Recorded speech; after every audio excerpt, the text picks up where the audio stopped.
wa mubyeyi we singukunda sinzigera ngukunda ndakwanga nunayibura umenye ko nkwanga umva urwango ngufitiye nkiyo wapfa ku munsi w'ikiriyo cyawe sinzigera mabo uvuze nkiyo yapfa ku munsi w'ikiriyo cyiwe ntago nzaba mari n'ubu ngubu ndamutse mpuye na moto hari yamugonze nukuri ko Imana ndarahiye naco ngakomeza nyine ndamwanga tu rwego umwangaho mani nyine yarambabaye shangiye nabo nkunda mama wanje kubera ko mama wanje nyine yago yegiza ndera nabwo ambaye hafi nago nigize nyine mbona urukundo rw'umwana ruhabwa na nyina nyine ewana nyine yaranyenze nyere kudwango ko nimba umubyeyi yaragutaye no mu gihe cyo kukubona nawe kwishimire urumva nyine nago wamukunda nyine ndamwanga ni nk'ibe bintu bitatu cyabi n'umwangira nyine nago mukunda kuko nago yegiza ndera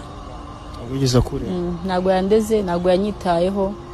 nyine ibaze umubyeyi nimba aramutse afashe akaguta uri umukobwa we no mu gihe nyine akuboneye uri mukuru nyine nagire ubushake bwo kugira ngo akorere cyangwa kwiteye akavuga ati wowe ngo nyine utera umwaka nyine akakubwira amagambo mabi Imana akomeretse sorry angane sibisanga cha nyine mva nyine mani nyine mani yarambabaje tu